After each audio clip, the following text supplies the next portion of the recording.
बाहेर बाहेर कोणी असतील त्यांना ऐकायचं आहे प्रवचन, त्यांनी कृपया आतमध्ये येऊन जावं. आपण लगेच सुरुवात करतो आहे. श्री लक्ष्मी व्यंकटेशाय नमः. श्री बालाजी संस्थांतर्फे श्रावण मासानिमित्त सुरू झालेल्या प्रवचनमालेचा आज 11वा दिवस.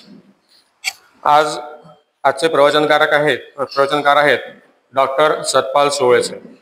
मी त्यांना विनंती करतो की त्यांनी समर्थ रामदास स्वामी यांच्या फोटोला हार अर्पण करावा.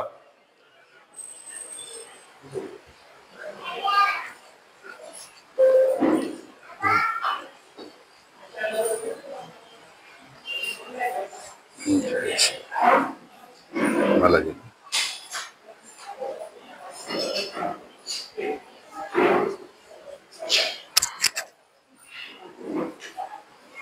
जय रघुवीर समर्थ.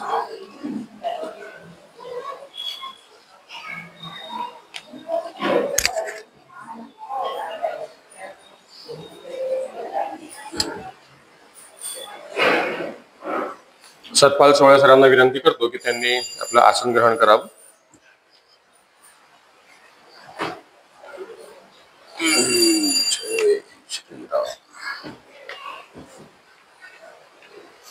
आजच्या प्रवचनकारांचे पुष्पहाराने देवस्थानतर्फे स्वागत श्री अभय देशपांडे करतील अशी मी त्यांना विनंती करतो.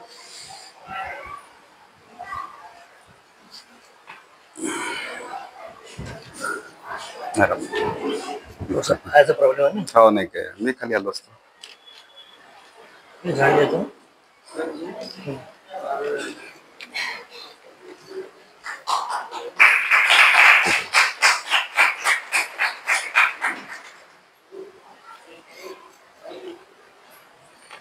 धन्यवाद.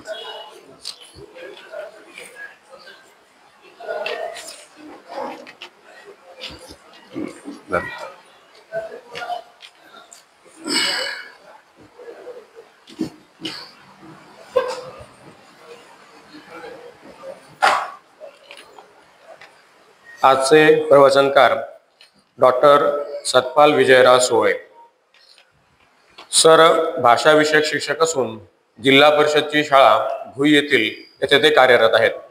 त्यांचे शिक्षण MA मराठी राज्यशास्त्र आणि शिक्षणशास्त्रामध्ये ते नेट ही परीक्षा देखील उत्तीर्ण आहेत. ते डॉक्टरेट जसं आपण म्हणतो आहे तसं त्यांनी PhD केलेली आहे. त्यांचा संशोधनाचा विषय आहे वैदर्भीय संतांच्या वाङ्मयातील सामाजिक आशय.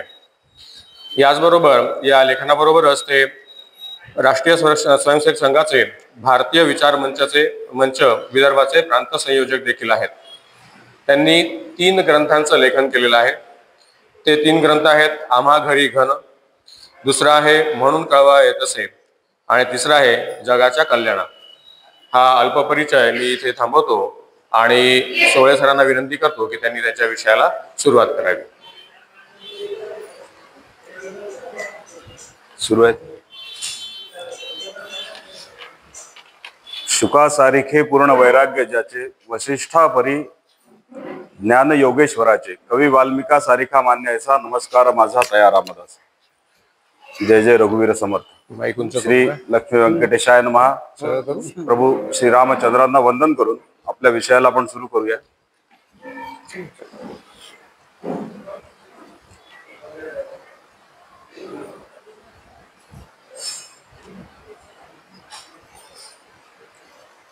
खरं तर श्री बालाजी देवस्थानचा हा उपक्रम वर्षानुवर्ष सुरू आहे आणि आपण सर्वांनी त्याबद्दल या देवस्थानचे आभारच मानले पाहिजे. त्याचं कारण असं आहे की हे सगळं जे धार्मिक साहित्य आहे हा अमूल्य असा ज्ञान भांडार, तो केवळ पूजेसाठी, तो केवळ गौरवासाठी नाही, तर त्याचं थोडंसं चिंतन मनन झालं पाहिजे.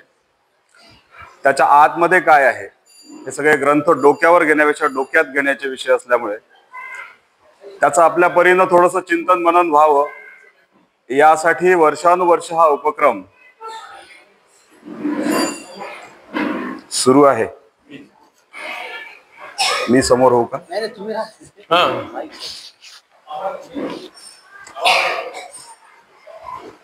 थोडंसं तुम्हाला समोर व्हावं लागतं सर. मी सरकवतो म्हणून. हो चला. आता ठीक आहे आवाज? तर पुन्हा एकदा आभार. त्यानिमित्तानं काही नवीन अभ्यासक, त्यांना संधी मिळाली माझ्यासारख्या, आणि थोडंसं अध्ययनाला सुरुवात करता आली.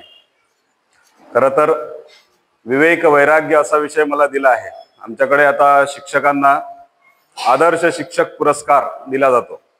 तो आदर्श असतो म्हणून नाही, यापुढे तरी बरं वाग, असा एक हिडन संदेश त्यात असतो. विवेक वैराग्याचं असंच यापुढे काहीतरी करावं, असा तो संदेश असावा. तर गेल्या एक 10 दिवसांपासून खूप छान छान सगळे विषय आपण ऐकले आहेत दासबोधाच्या संदर्भात. आणि दासबोधाच्या सगळ्या त्या दशकांमध्ये अनेक विषय वारंवार देखील आलेले आहेत. त्याच्यामुळे कधी कधी तो अर्थशास्त्राचा उपयोगितेचा सिद्धांत सुद्धा आठवतो, की उन्हातून आल्यानंतर खूप तहानलेलं असताना पहिला रसाचा जो ग्लास आहे तो अमृत तुल्य वाटतो, मग दुसरा थोडासा, मग तिसरा चौथा कसा तरी, आणि मग 6वा 7वा नकोसा वाटतो. आता हा 11वा ग्लास आहे. सगळी यंत्रणा एकदाची आता सुरू झाली आहे. तर अशा पद्धतीने आहे. परंतु एकम सत विप्रा बहुधा वदंती. त्यामुळे एकच सत्य वेगवेगळ्या मंडळींनी वेगवेगळ्या पद्धतीने मांडलं गेलं जावं, ते स्वीकारल्या जावं, अशा पद्धतीची व्यवस्था आपल्याकडे आहे. त्यांच्या त्यांच्या चिंतनाचा, त्यांच्या त्यांच्या निरीक्षणाचा, त्यांच्या त्यांच्या व्यासंगाची भर घालून मुळात समर्थांनी जे सांगितलं आहे ते मांडणं, अशा पद्धतीने ही शेवटाकडं आता आपण चाललो आहोत. शेवटचं पुष्प आजचं आहे विवेक वैराग्य असा विषय. दासबोधाच्या संदर्भात सुद्धा बरीच चर्चा या 8-10 दिवसांमध्ये झाली आहे, की एकूण साहित्याचा विचार करताना आपल्या असं लक्षात येतं की अलीकडच्या काही वर्षांमध्ये या धार्मिक साहित्याबद्दल सुद्धा अनेक नॅरेटिव्ह हे समाजात आहेत. मग धार्मिक साहित्य जे आहे ते अतार्किक आहे, देवांच्या बद्दल, या सगळ्या ग्रंथांबद्दल, अनेक विषयांबद्दल असे समज हे पसरवले गेले, आणि ते बरेच दृढमूल सुद्धा झाले की हे अतार्किक आहे, धार्मिक साहित्य अवैज्ञानिक आहे, अव्यवहार्य आहे. आणि कधी कधी पुराणांमधल्या काही कथा ज्या आहेत, पुराण साहित्य आहे, याचा विचार केला तर ते खरं सुद्धा वाटायला लागतं. आणि म्हणून जे प्रचंड मोठं विपुल असं साहित्य आहे, वेद, उपनिषद, मग सगळे स्मृती ग्रंथ, मग पलीकडे ब्रह्मसूत्र आहे, रामायण आहे, महाभारत आहे, पुराण ग्रंथ आहेत, आणि मग भक्ती आंदोलनातलं सगळं संत साहित्य अखिल भारतीय स्तरावरचं, हे सगळं जे साहित्य आहे त्याचं थोडंसं वर्गीकरण आपण केलं पाहिजे.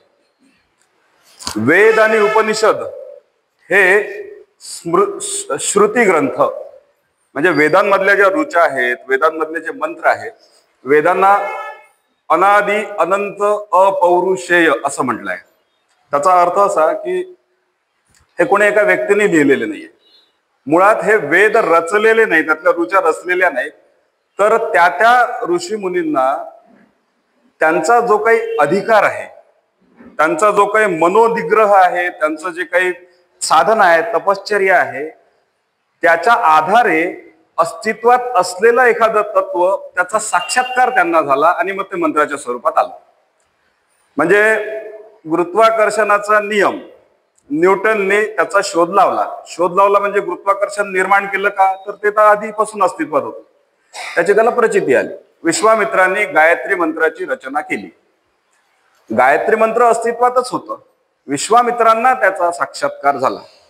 अशा पद्धतीने वेदांचं आणि उपनिषदांची रचना आहे. त्याच्यामुळे वेद आणि उपनिषद हे श्रुती वाङ्मय आहे, ते दिव्य वाङ्मय आहे, ते अस्तित्वात असलेल्याचा साक्षात्कार आहे.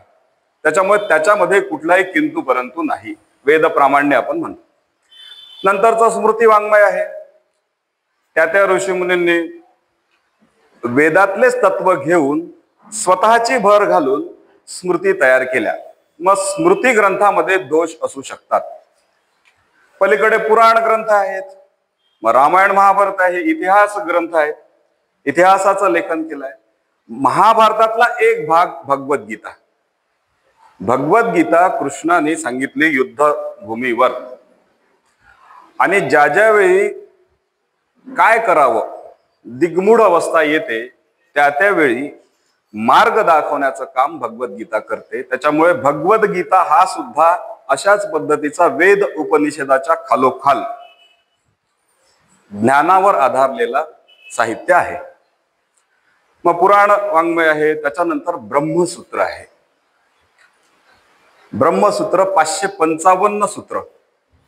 आता ब्रह्मसूत्राची रचना कोणी केली?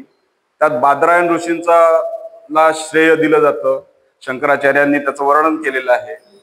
कधी कधी व्यासांनाच बादरायण समजलं जातं, कारण त्या आजही तिथे बद्रीनाथ धामाच्या पासून 8 किलोमीटर दूर व्यास गुफा आहे, आणि तिथे बद्री वन आहे. बद्री म्हणजे बोर, आणि त्या बद्री वनामधल्या व्यास गुंफेमध्ये बसून त्यांनी ते बादरायण, ते जे सूत्र आहे ब्रह्मसूत्र, त्यांची रचना केली. आता हे जे सगळं साहित्य आहे संस्कृतातलं, याच्यामध्ये वर्गीकरण करताना आपल्याला प्रस्थानत्रयी अशी एक रचना आहे. प्रस्थानत्रयी. मग प्रस्थान म्हणजे काय? प्रस्थान म्हणजे एक्झिट, जाणं. जाणं म्हणजे कुठं जाणं आहे?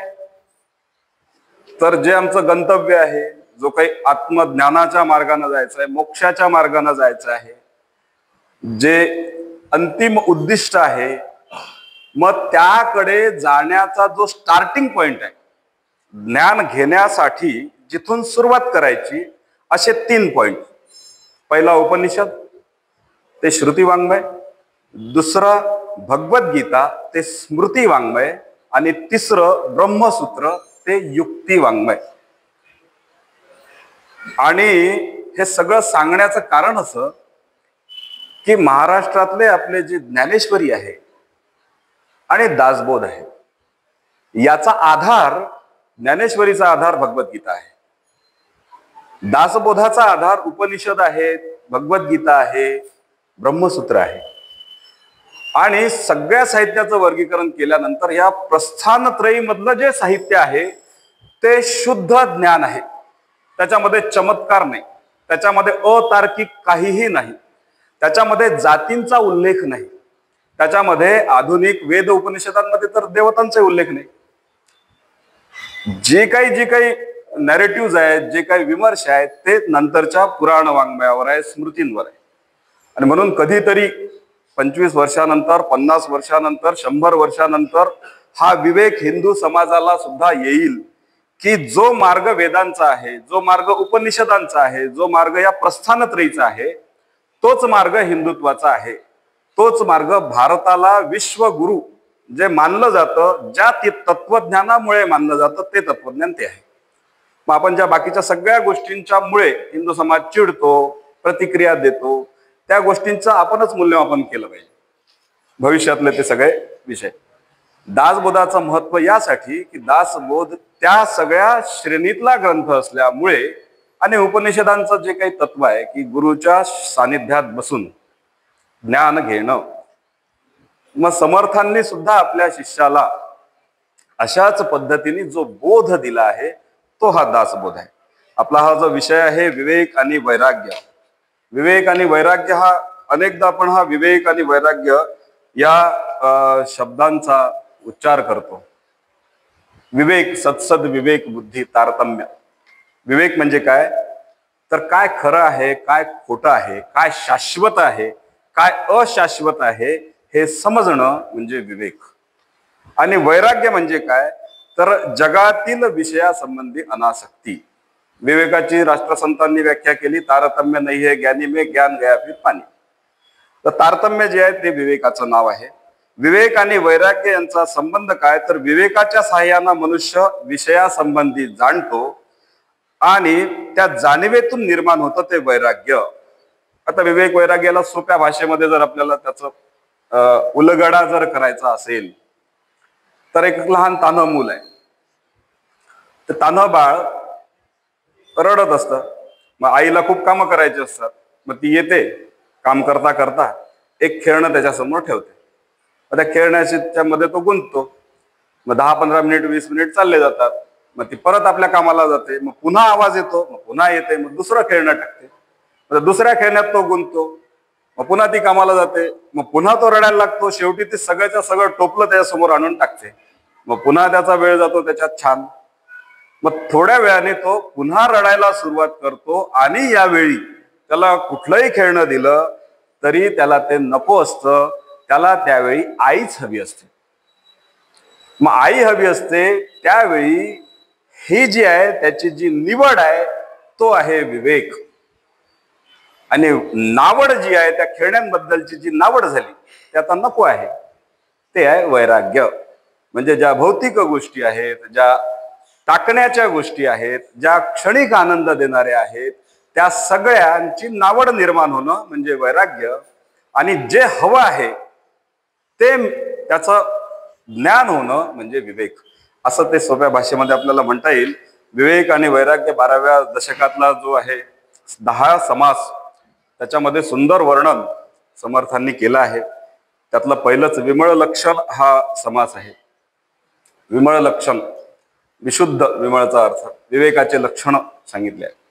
अगदी पहिली जी ओवी आहे, समर्थ म्हणतात, आधी प्रपंच करावा नेटका, मग घ्यावे परमार्थ विवेका. येथे आळस करू नका विवेकी हो. आधी प्रपंच करावा नेटका. प्रपंच नेटका करण्याचा निर्वाळा समर्थांनी दिला आहे. मग परमार्थाची कास धरा. इथं घरातच काही नाही आहे, सगळ्या विवंचना आहेत, घरामध्ये सगळं दारिद्र्य आहे, आणि कसा परमार्थ साधणार आहे? मग त्या प्राथमिक गरजा ज्या गोष्टी आहेत त्या केल्या पाहिजे. प्रपंच सांडून परमार्थ कराल, तेने तुम्ही कष्टी व्हाल. प्रपंच परमार्थ चालवाल, तरी तुम्ही विवेकी. जर प्रपंचाकडे दुर्लक्ष करून परमार्थ चालवाल, तर परमार्थाची कास धराल, तर तुम्ही दुःखी व्हाल, कष्टी व्हाल. संसार जो आहे, प्रपंच जो आहे, आता प्रपंच जो आहे, संसाराकडे पाहण्याचे वेगवेगळे दृष्टिकोन आहेत. काही लोकांसाठी संसार सजा आहे, काही लोकांसाठी संसार मजा आहे, आणि काही लोकांसाठी संसार पूजा आहे. आता आपण पाहतो आजकाल खूप सगळे साधनं भरपूर झाली आहेत. पैसा मुबलक आहे, स्वातंत्र्य आहे, आणि मग शहरामध्ये राहायचं, राजा राणीचा संसार करायचा, आई वडील नको, सासू सासरे नको, नातेवाईक नको, काही नको. म्हणजे न्यूक्लिअर फॅमिली, आता मायक्रो फॅमिली, आणि त्याच्या पुढे आता एक नवीन ट्रेंड आलाय, डिंक, DINK. म्हणजे काय? Double income, no kids. स्वतःचं अपत्य सुद्धा नको. ही खरी परिस्थिती आहे. आमच्या घरामध्ये याचं लोण पसरलेलं आहे. जे पेट्स असतात, कुत्र मांजरी, हेच आपले म्हणजे अपत्य असं समजून त्यांच्यावर प्रेम करायचं आणि मजा करायची. हा प्रपंच नव्हे. प्रपंच करावा नेटका असं जेव्हा समर्थ म्हणतात, तेव्हा तो आपल्या जुन्या पिढीचा, आई वडिलांचा, त्याच्या आधीच्या पिढीचा प्रपंच आठवावा. तो प्रपंच, एक एकत्र कुटुंब असायचं.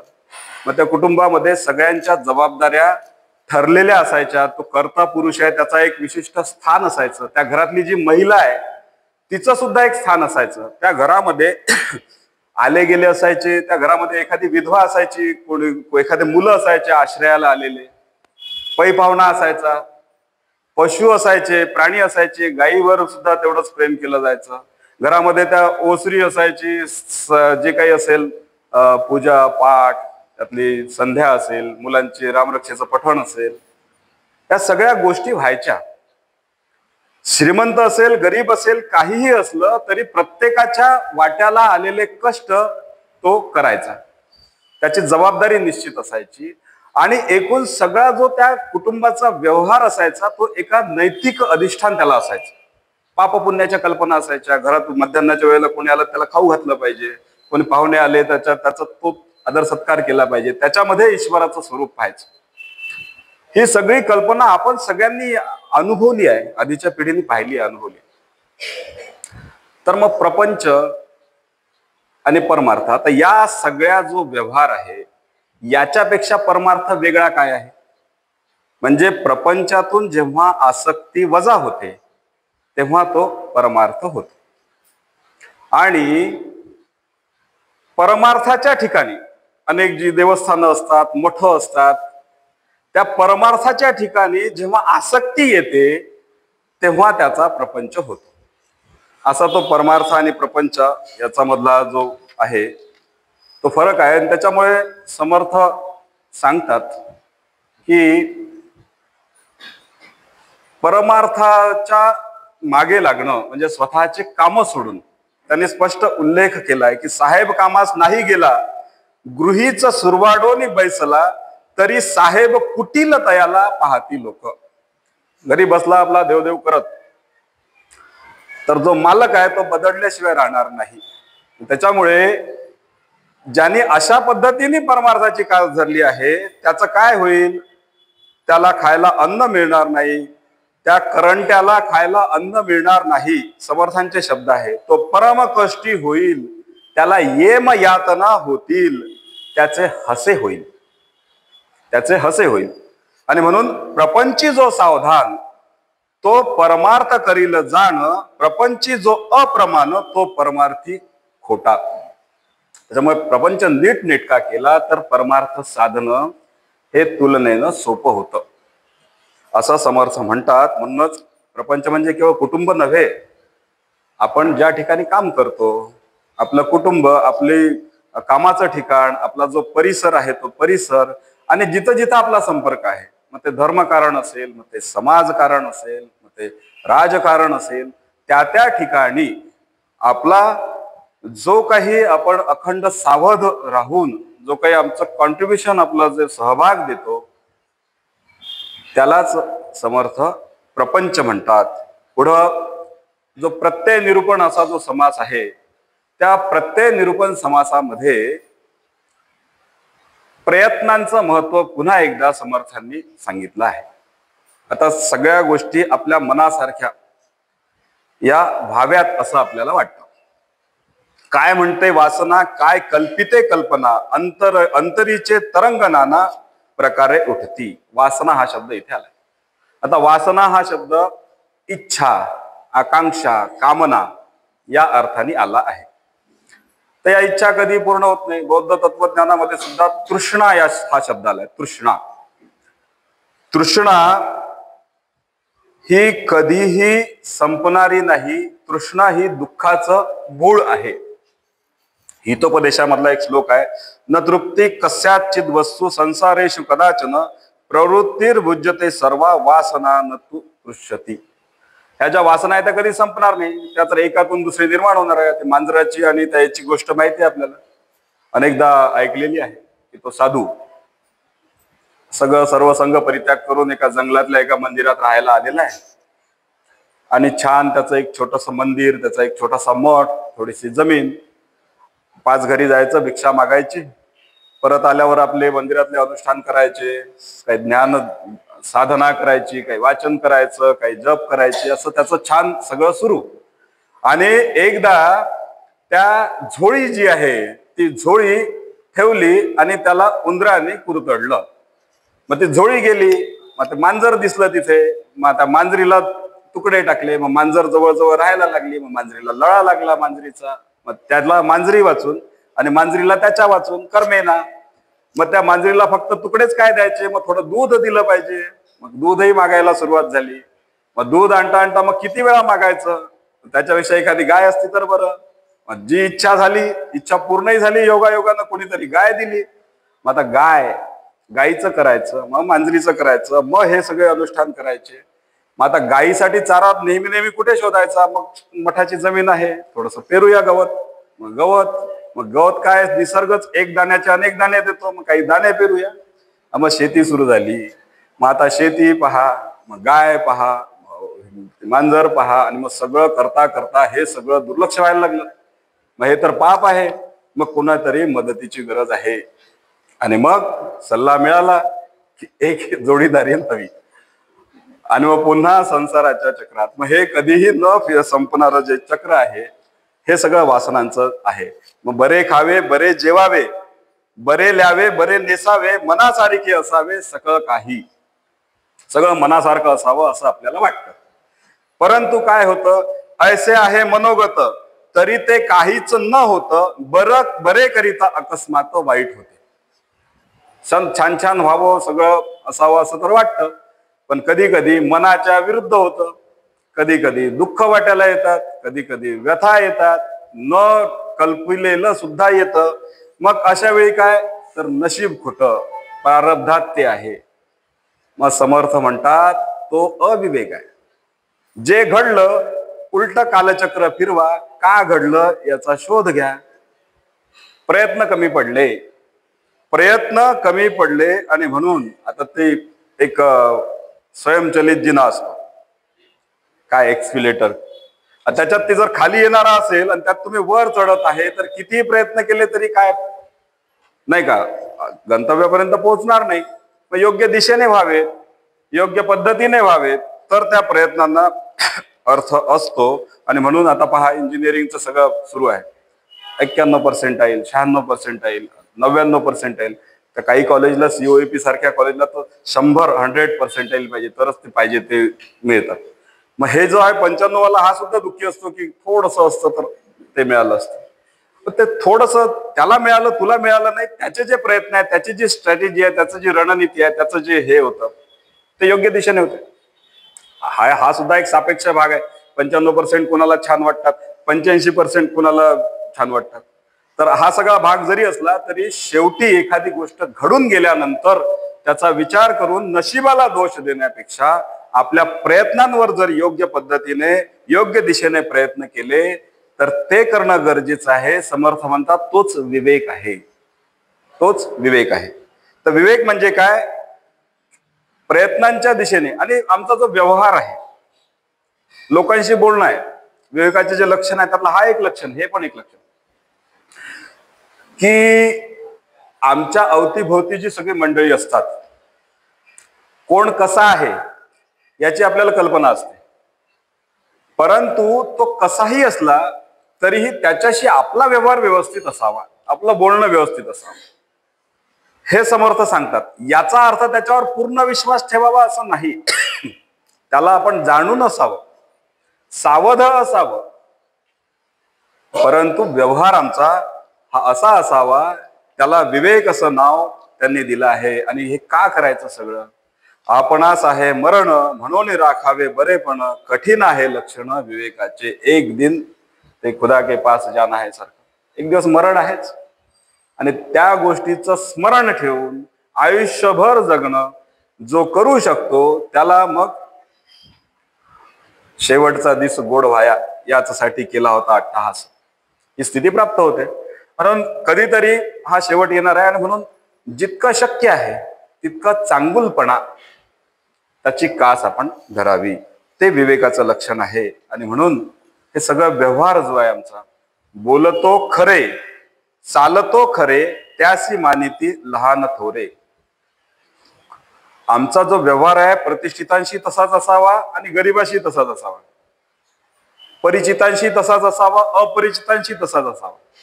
आणि हे सगळं करत असताना सत्याची कास ज्याने धरलेली आहे, ज्याच्या व्यवहारामध्ये सत्य आहे, ज्याच्या उच्चारामध्ये सत्य आहे, त्याला सन्मान अवश्य मिळतो, त्याचा बहुमान होतो.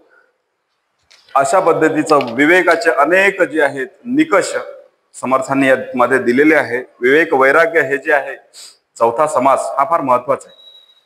याच्यामध्ये विवेकाशिवाय वैराग्याचा उपयोग, विवेक आणि वैराग्य याचा सहसंबंध समर्थांनी सांगितला आहे. कोणतेही मोठे कार्य सिद्ध करायचे असेल तर त्यासाठी आवश्यक पात्रता असावी लागते, आणि आत्मज्ञान प्राप्त होण्यासाठीची जी पात्रता आहे ती पात्रता आहे विवेक आणि वैराग्य. हे समर्थ सांगतात आहे, विवेकाविना वैराग्य केले तरी अविवेकेने अनर्थी घातले, अवघे व्यर्थची गेले दोहीकडे. विवेका वाचून नुसते वैराग्य असले तर ते निरर्थक असते, तसेच वैराग्य वाचून नुसता विवेक हा पोकळ असतो. म्हणजे आता एखाद्याला वैराग्य म्हणजे घरात काही विवंचन आहे, काहीतरी अडचण आहे, आणि म्हणून जर त्याला ते वैराग्य येत असेल, त्या गोष्ट माहिती आहे आपल्याला की नुकतंच लग्न ठरलं, त्याला विचारा काय कशी आहे सुनबाई, तर तो म्हणेल काय वर्णन करू? एका शब्दात सांगायचं तर चंद्रमुखी. मग 2-4-5 वर्ष 2 मुलं होऊ द्या, 5 वर्षांनी त्याला विचारा काय म्हणते सुनबाई? काय चंद्रमुखी? तिथं सूर्यमुखी. आणि मग जरा 10-12 वर्षांनी 15 वर्षांनी विचारा काय हो काय म्हणतात सुनबाई? तो म्हणाला चंद्रमुखी नाही, सूर्यमुखी नाही, ज्वालामुखी आहे. आणि मग अशा ज्वालामुखीच्या तोंडाशी जाण्यापेक्षा चला संसाराचा त्याग करू, ते वैराग्य नव्हे तो वैताग. तो आहे वैताग. तो वैताग काही उपयोगाचा नाही. स्मशानात जातो आपण बरेचदा सोडायला कोणाला, त्यावेळी काय काय गोष्टी आठवतात. सगळं जगत मिथ्या आणि काय शेवटी इथंच यायचं आहे. कशासाठी हा सगळा हव्यास आणि काय काय गोष्टी आठवतात आणि काय हे धावपळ करतोय. आणि तिथून आलो घरी आंघोळ केली की पाण्यासोबत ते वाहून जातं. हे क्षणिक वैराग्य उपयोगाचं नाही. त्यामुळे खऱ्या अर्थानं विवेकासह जे वैराग्य आलेलं असतं. सावरकरांची एक गोष्ट आठवली. प्रायोपवेशन सावरकरांनी घेतलं. सावरकरांनी घोषणा केली की आता मला स्वेच्छा मरण घ्यायचं आहे. मग त्याच्या 2 महिने आधी त्यांनी एक लेख लिहिला होता, आत्मार्पण की आत्महत्या. एखाद्याला जगण्याची फार इच्छा आहे. मग जगण्याची इच्छा असताना काहीतरी व्याधी आहे, काहीतरी खूप आर्थिक विवंचना आहे, काहीतरी कर्जाचा डोंगर आहे आणि म्हणून जर तो त्याचं जीवन संपवत असेल तर ती आत्महत्या. परंतु मला जे मिळवायचं होतं आयुष्यात ते मी प्राप्त केलं आहे. आता मिळवण्यासारखं काही नाही. धन्यतेचा मी अनुभव घेतो आहे. धन्योहम कर्तव्यम मेन विद्यते किंचित. धन्योहम प्राप्तव्यम सर्व मध्य संपन्नम. अशी ज्याची स्थिती होते आणि जेव्हा अशा वेळी तो स्वतःहून आपला देह त्याग करत असेल तर ते आत्मार्पण. ते कुमारील भट्टांनी केलं, ते ज्ञानेश्वरांनी केलं, ते सावरकरांनी केलं, ते अनेकांनी केलं. आता ही जी मनाची स्थिती आहे, मोक्ष प्राप्ती, मोक्ष मृत्यूच्या नंतर कधीतरी मिळणार. तर मोक्ष प्राप्ती म्हणजे शेवटी हे जे जन्म मरणाचं चक्र आपण म्हणतो, पुनरपि जननम पुनरपि मरणम, हे चक्र तोडणं याचा अर्थ मोक्ष. मग ते मोक्ष मृत्यूच्या नंतर असं आहे असं नाही. जीवित याची देहा याची डोळा मोक्षाची अनुभूती झालेले महापुरुष सुद्धा आहेत.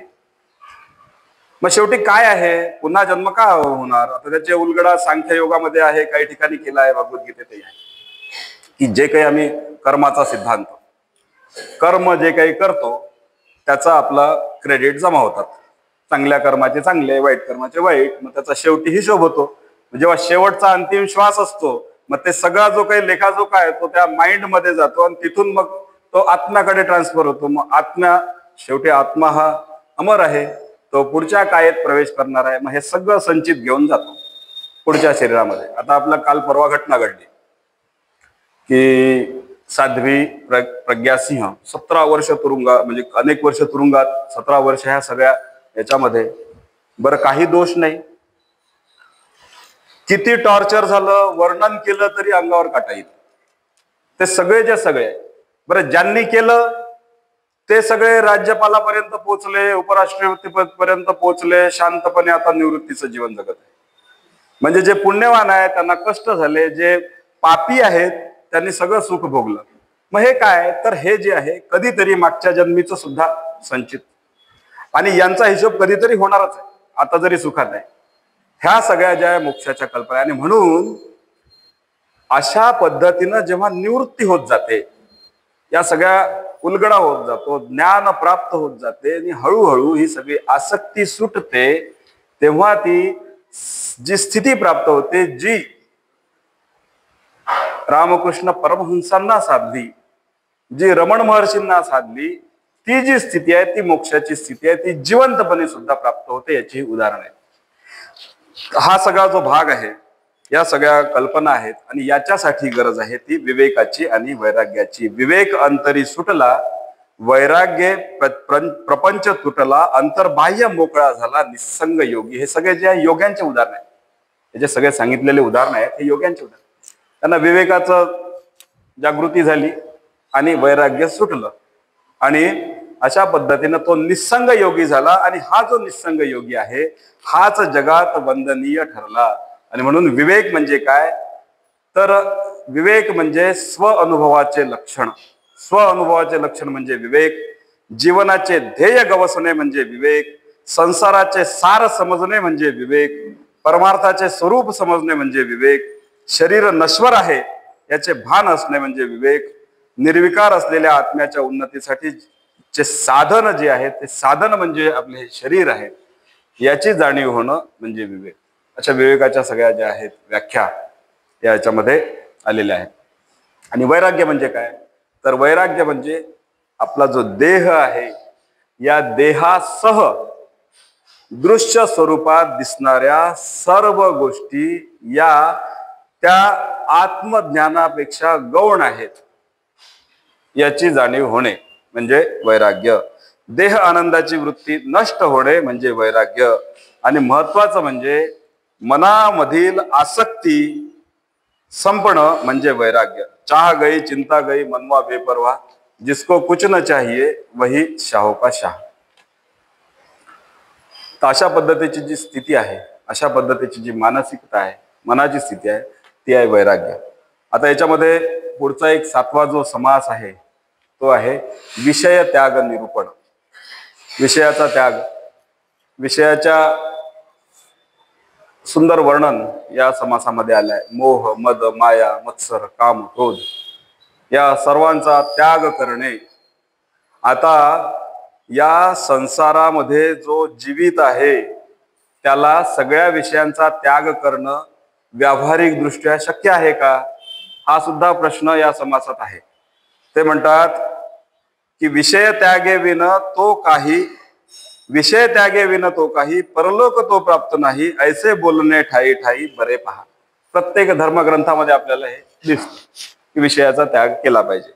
म्हणजे विषय त्याग केल्याशिवाय आत्मज्ञान होत नाही. सर्वच ग्रंथामध्ये हे लिहिलेलं आहे. परंतु प्रपंची असो की परमार्थी असो, प्रत्येकाला अन्नाचं सेवन तर करायचंच आहे. प्रत्येकाला या सगळ्या गोष्टी जो देह धर्म आहे तो लागलेल्या आहेत. आणि म्हणून अशा वेळी श्रोत्यांनी शंका व्यक्त केली की देह जिवंत असताना सर्व विषयांचा त्याग शक्य आहे का, एखादा जरी असा माणूस असेल तर तो दाखवा. मग यावेळी समर्थ उत्तर देतात, सर्व वैराग्यपूर्ण पूर्वक विषयांचा त्याग केला तरच परमार्थ साधतो, हेच खरं सत्य आहे. जे काही आत्मज्ञानी लोक होऊन गेले, आता जे वर्णन आपण केलं, जे नावं पाहिले, यांनी जाणीवपूर्वक कष्टपूर्वक या सगळ्या वैराग्याची साधना केलेली आणि म्हणून ते त्या स्थितीपर्यंत ते पोहोचलेले आहेत. त्यांना जगात मान्यता मिळाली आहे, त्यांना कीर्ती प्राप्त झालेली आहे. त्यामुळे जेथे वैराग्य नाही, जेथे वेदांताचं तत्वज्ञान नाही, जिथे शुद्ध आचरण नाही, तिथे उपासना शक्य नाही. आता हे सगळं करत असताना आपण जे सामान्य लोक आहेत, सामान्य लोकांच्या अनेक अडचणी आहेत. आपल्या मनामध्ये संशय हा असतो, संशय हा फिटत नाही, त्याच्यामुळे त्या स्थितीपर्यंत आपण पोहोचत नाही.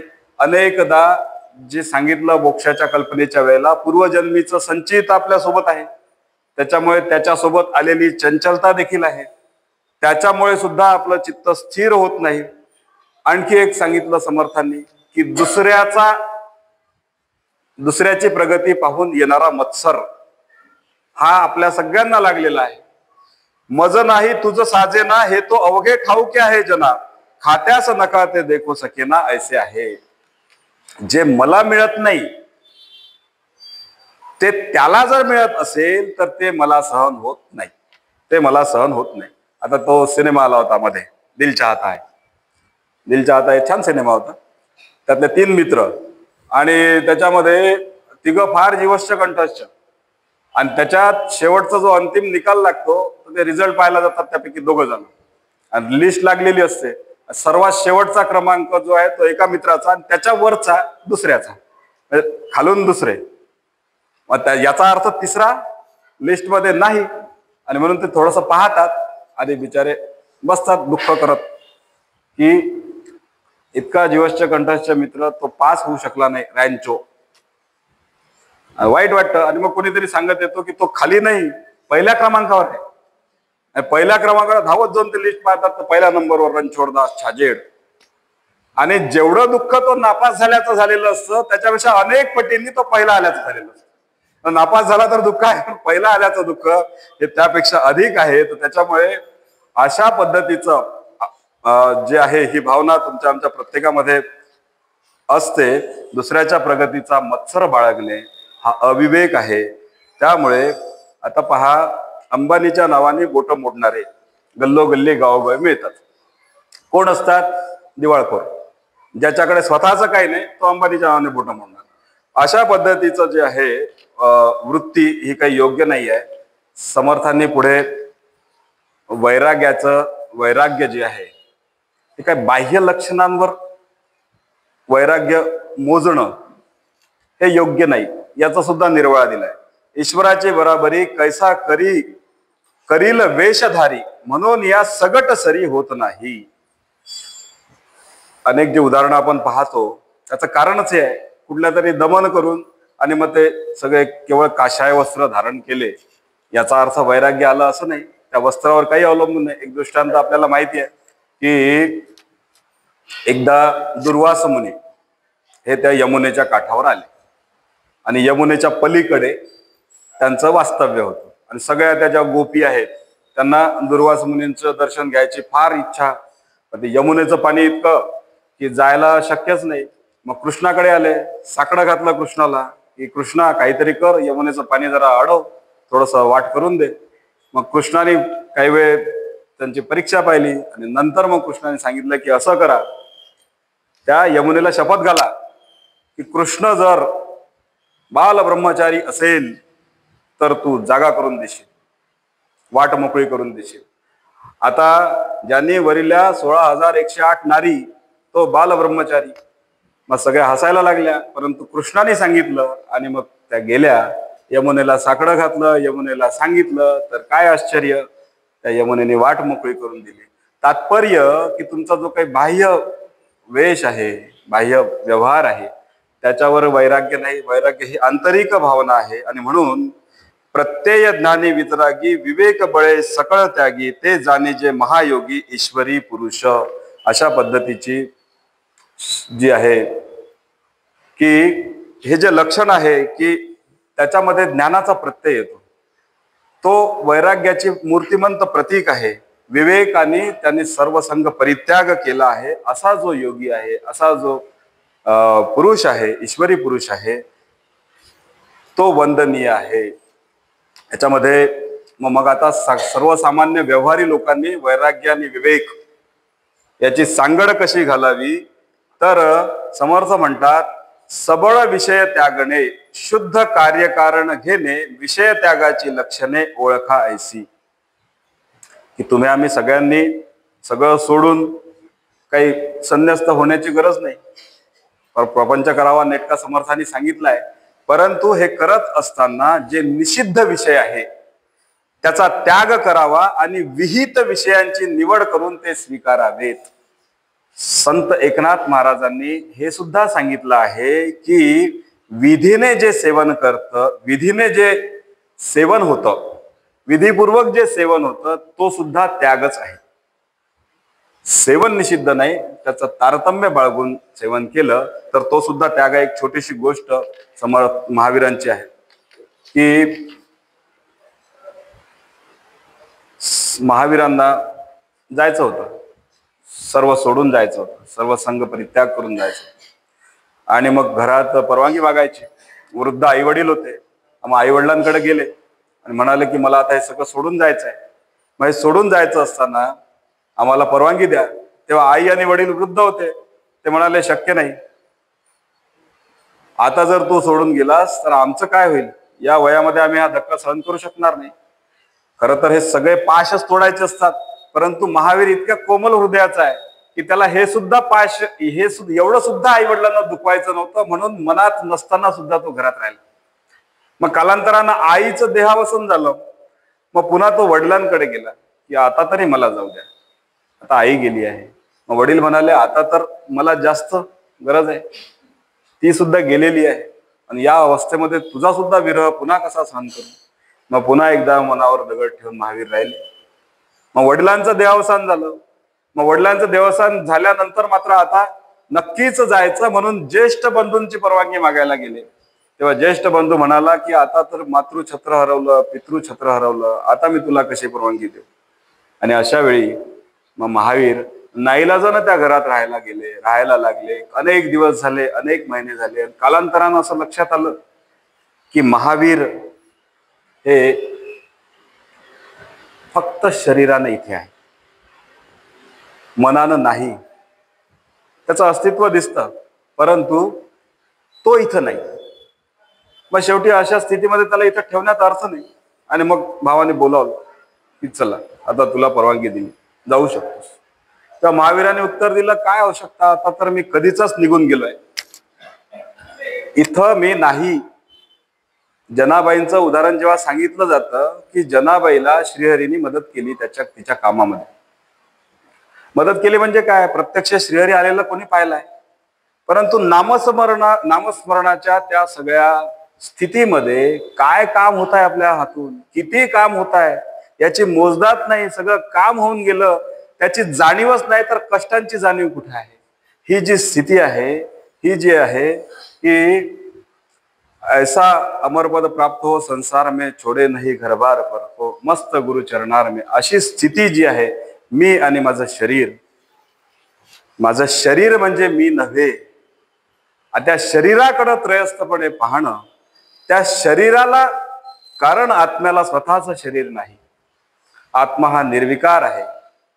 त्या निर्विकार आत्म्याला माध्यम म्हणून त्या आत्मस्थितीपर्यंत पोहोचवण्यासाठी शरीराचा उपयोग आहे.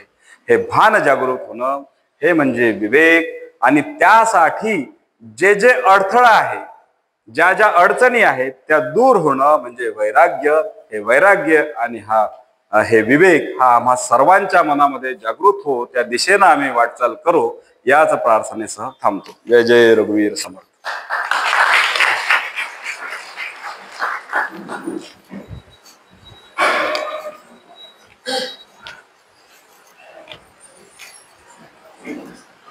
आजचे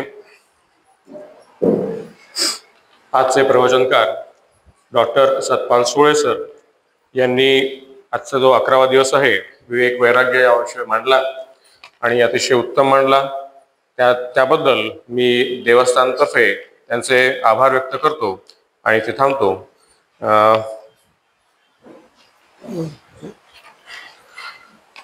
येऊ का? यानंतर आपल्याला या 11ही दिवसांमध्ये ज्या इकडे बस. या 11ही दिवसांमध्ये आपल्याला ज्या प्रमुख लोकांची मदत त्या प्रवचनामध्ये झाली, त्यामध्ये श्री ज्ञानेश्वरजी सुरजुसे यांनी प्रवचनाच्या बातमी संकलनाचं महत्त्वपूर्ण काम केलं आणि रोज वेळेवर आले आणि पूर्ण बातमी इथे तयार केली. त्याबद्दल त्यांचा देवस्थानतर्फे आपण सत्कार घेतला आहे. मी काकांना विनंती करतो की त्यांनी ज्ञानेश्वरजी सुरजुसे यांनी यांचा सत्कार करावा. मी सुरजुसे सरांना विनंती करतो की त्यांनी इथे यावं.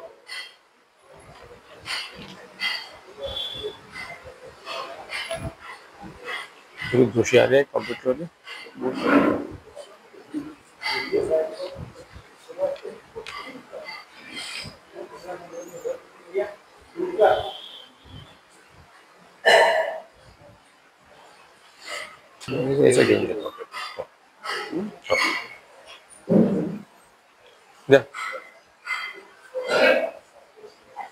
शाल श्रीफळ यांचा तर त्यांनी श्री ज्ञानेश्वर सुरजुसे यांचा सत्कार.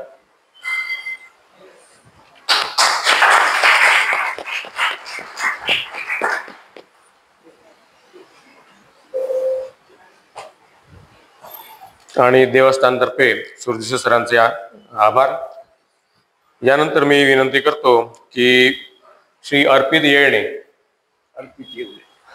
येळणे यांनी 11ही दिवस आपल्याला फोटो आणि व्हिडिओ शूटिंग यासाठी मदत केली, त्याबद्दल त्यांचेही सत्कार.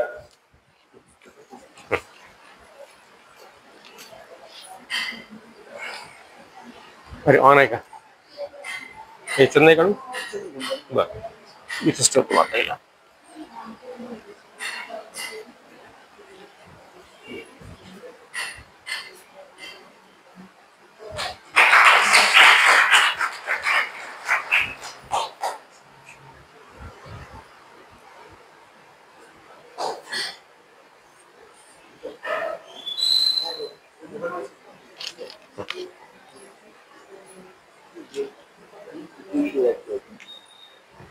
आता बाकीचं तुम्ही करताय.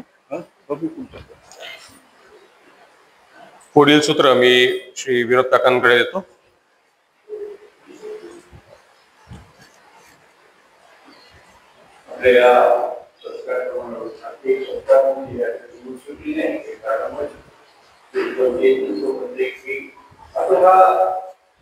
गेल्या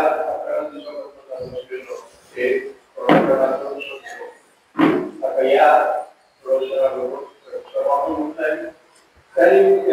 आपल्या या कार्यक्रमासाठी आपल्या सरकारचं जे काही स्वरूप आहे आवाज कोणाच प्रमुखांनी एक मागणी तुमच्यावरच आमच्या हे सर्व होऊ शकतं. तर त्या सर्व प्रवर्तक आले आपल्या थोडस या पाळलाय की 7:30 सुरू झालं पाहिजे आणि त्याच्यामुळे आणि त्यांनी कुठलीही त्या ठिकाणी सुरू करतात त्या सर्वही त्या ठिकाणी आभार व्यक्त करतो. तसंच यावर्षी आमच्या वार्षिक उत्सवापासून आम्ही एक विचार केला की आपल्याला नवीन पिढीला या सर्व कार्यक्रमामध्ये सहभागी करून घ्यायचं आणि त्या दृष्टीने विचार करून असं आम्ही ठरलं. या सर्व कार्यक्रमाचं नियोजन म्हणजे संचलन, त्याच्यानंतर त्यांचं स्वागत, आभार वगैरे सगळ्या गोष्टी आहेत त्या नवीन पिढीकडे जायचं आणि त्याप्रमाणे दिवस तुम्ही पाहिलं असेल की वेगवेगळ्या व्यक्तीने जीवन संचलन केलं, आता दिवस त्यांनी स्वागत केलं, आभारी मानले. आता या सर्व आमच्या तरुण पिढीच्या कार्यकर्त्यांचं तिथे आभार मानत नाही कोणतीच मात्र नसते. कारण त्यांनी आपल्या वेळात मिळाले आणि त्यांनी हा सर्व कार्यक्रमात सहभागी झाले. तसंच हे सर्व नियोजन करण्याचं काम म्हणजे त्या सर्व लोकांना एकत्र आणायचं, त्यांना त्यांचं वेळ तारीख कळून द्यायची आणि त्यांना एक दिवस आधी आठवण द्यायची. हे सगळं काम होते. हे नियोजनाचं काम आमच्या नवीन विश्वस्त संध्याताई देशपांडे आता येतं आणि ते यशस्वीपणे करून दाखवतो. तर त्या यावर्षी पहिल्यांदाच आमचे विश्वस्त झालेले आहे.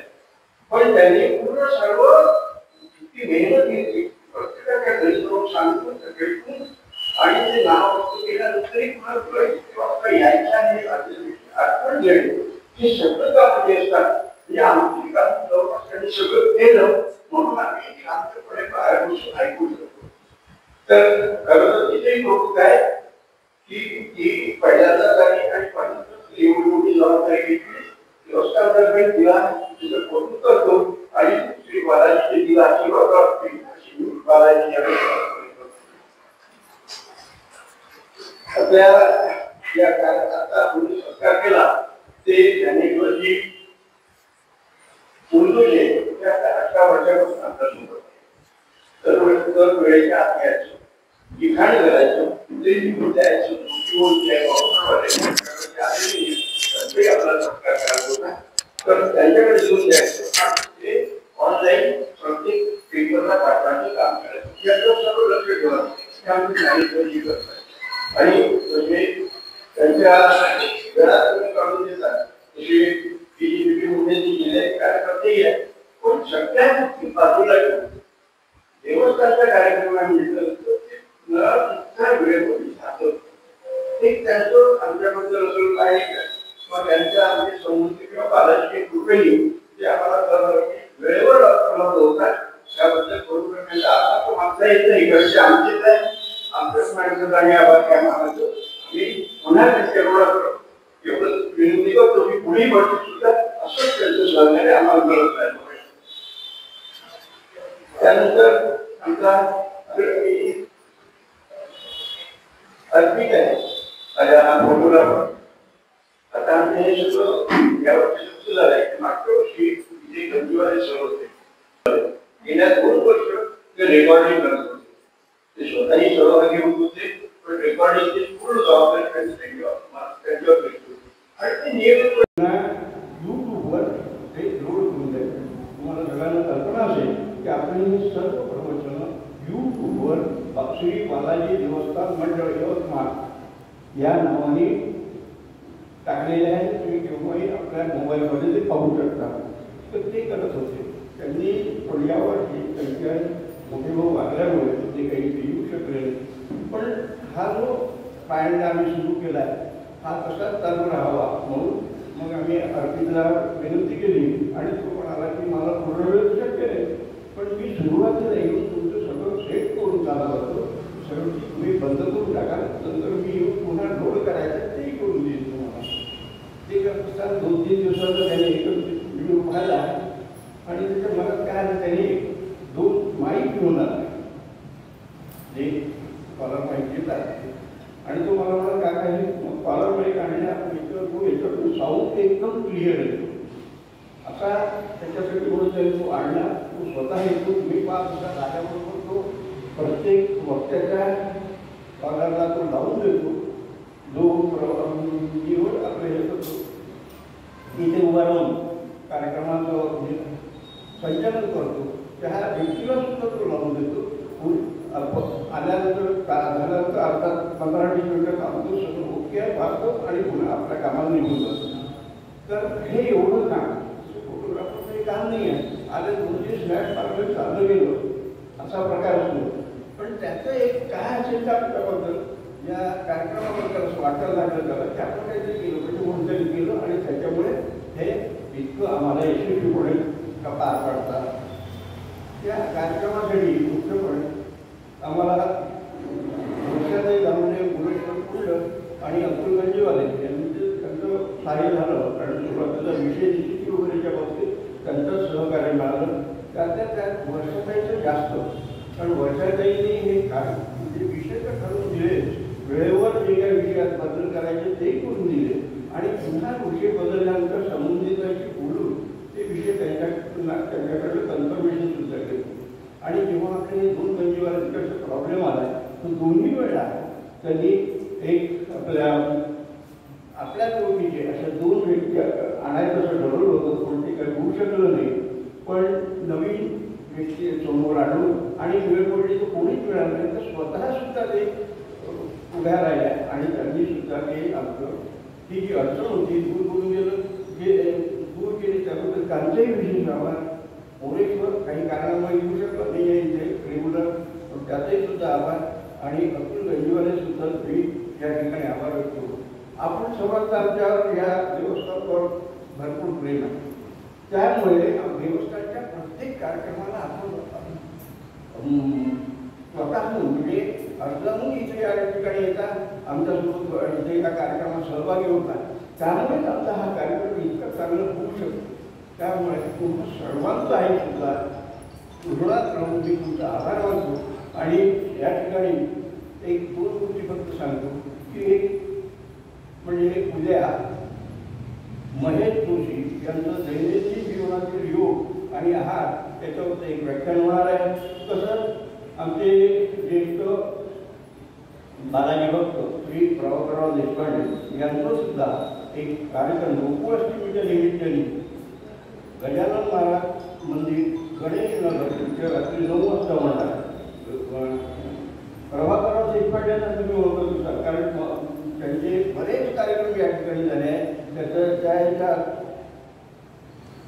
गीत रामायण, गीत गोपाल असे हे सगळे जे आहेत हे कार्यक्रम त्यांनी झाले. त्याचबरोबर आपल्या इथल्या होणाऱ्या संगीताच्या प्रत्येक कार्यक्रमात या ठिकाणी असतात. त्यांच्यातर्फे तुम्हाला सर्वांना विनंती आहे की तुम्ही सगळ्यांनी त्या कार्यक्रमासाठी तिथे वेळ 9 वाजताची आहे आणि स्थळ आहे गजानन महाराज मंदिर गणेश नगर. त्यानंतरचा एक भाग म्हणजे 10 तारखेपासून या ठिकाणी पुन्हा दुसरा एक कार्यक्रम सुरू होत आहे. तो म्हणजे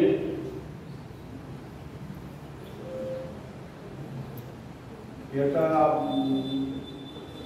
श्रीकृष्णाचा आख्यान आणि श्रीकृष्ण आख्यान आणि त्याच्यानंतर गोपालकाला आणि कृष्णजन्म 15 तारखेला कृष्णजन्माचा कार्यक्रम होईल आणि रात्री 16 तारखेला गोपालकालाचा कार्यक्रम होईल.